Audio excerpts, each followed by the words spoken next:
Welcome to the Berean Remnant. Today, I'm going to talk to you about what is equality. And it may seem a little bit absurd to you, but a lot of people today have the wrong understanding of what equality is, and they confuse it with what a lot of social justice warriors call equity. So the biblical concept of equality is rooted in Genesis 1, where God talks about creating mankind in his own image. In the image of God, he created them, male and female, he created them. That's the image of God, is the basis for when Jefferson's writing the Declaration of Independence. He talks about that all men are created equal, that they're endowed by their creator with certain unalienable rights. That's what he's talking about when he's talking about they're created equal, they're endowed by their creator. Of course, it's from the creation, the Genesis account. And so the fact that men are created in God's image gives them value. What should be immediately evident to you and I is that when we meet other people, we're different than them. Some people are taller, faster, smarter, stronger. Some are weaker. Some are shorter. Not everybody's good at everything. In fact, most of us are good at only a few things. And that's why we have specialization. So if you're amazing at fixing things, maybe you have an engineering mind, you can help those who don't have that. And you can offer your service to help improve society in that unique way. For those of you that are amazing teachers, you can help. Maybe those people who are great at engineering things aren't great teachers, but they're great at fixing things. Maybe you can help them by teaching them certain things they don't know, or teaching those they love certain things they don't know. And you can exchange your services. We're all better off as a result of that specialization in this division of labor as to what you're going to do in society. What you find is those who advocate this radical egalitarianism, and the radical egalitarian says that we're all equal in every way. It's one of the most absurd propositions ever. Obviously, a guy who's 6 feet tall is going to be better at certain things than a guy who's only 5 feet tall. And a guy who's 7 feet tall is going to be better than the guy who's 6 feet tall at certain things. Why? Just because their height. What could be those things? Maybe basketball. You have a distinct advantage when you're 7 feet versus when you're 5 feet. Okay, so you could think of not just this physical difference, but the physical differences between men and women. Men are, in general, stronger than women. This is just a biological difference. The way those who try to promulgate a radical egalitarianism is, they'll say, no, there's no difference between men and women biologically. That was the radical feminists in the 20th century. Now we have radical trans activists who deny that any differences between sexes. They go so far as to say, in journals like the Scientific American, that biology is just as theoretical as physics. They want to attack the underlying structure of reality to get this radical egalitarian philosophy to take root. It's absurd on the face of it, but unfortunately it's being countenanced in a lot of circles. Biology is real. The differences between you and I are real. Some of us are smarter, stronger, faster. We should recognize those things. It's not terrible that some people are smarter, stronger. One of the things we could realize, though, is, and this is one of the things we want to inculcate into our children, is that you can make yourself stronger. You can work harder to gain strength, to gain speed, to gain intelligence. You could become smarter. You could become a better person. And in so doing, you're going to actually make all the rest of society better. So the specializations that we may have, a lot of times what they do is they reflect what your interests are.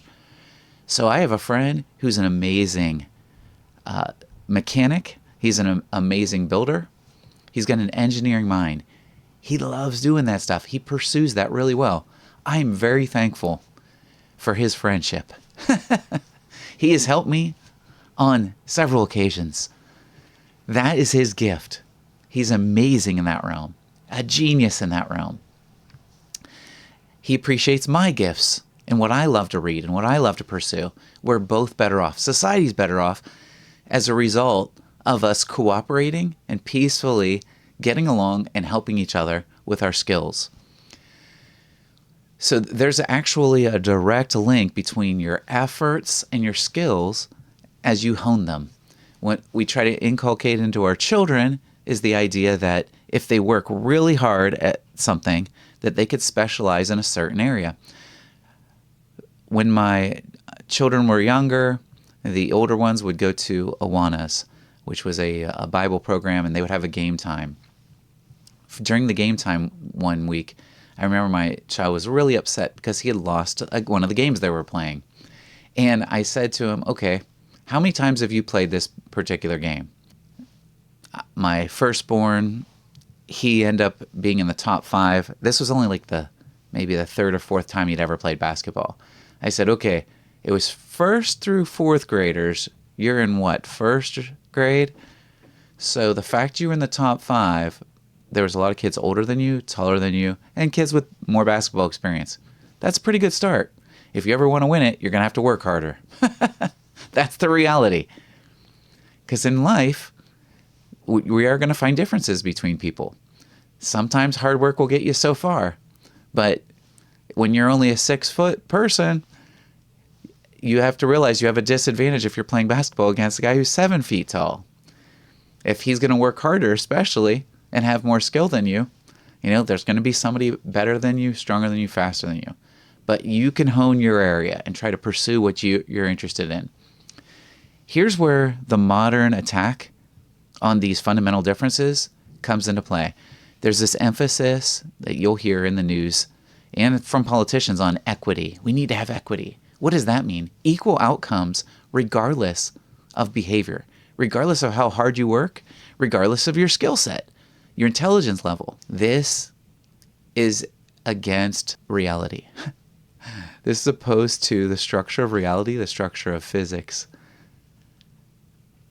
The structure of society will be actually made worse off when equity programs are promoted, because they want to divorce hard work from consequences. They want equal outcomes regardless of what you put into it. So as an instructor, if my students don't turn in assignments, they can't pass the class. You can only pass the class if you've submitted your work. What equity wants to promote is, hey, regardless of any work you've done, you're going to get an A. You get the gold star. You get the reward. So, in sum, equality that Christians should accept, that actually reflect reality, is the fact we're all created in God's image. That's what the Founding Fathers were talking about in the Declaration. And that's what they promoted. Equality under the law. It doesn't matter if you are a redneck, a hobo, a hillbilly, a mayor, a congressman, a king, a parliamentarian. None of those statuses matter in front of the law, or none of them should matter in front of the law. You all should have equal rights because you are all created in God's image. So there's certain foundational rights because of being created in God's image you should have. That's different than today's social justice movement that wants equity that you hear from so many politicians. Okay, I hope you all have a good day, and you'll like and subscribe.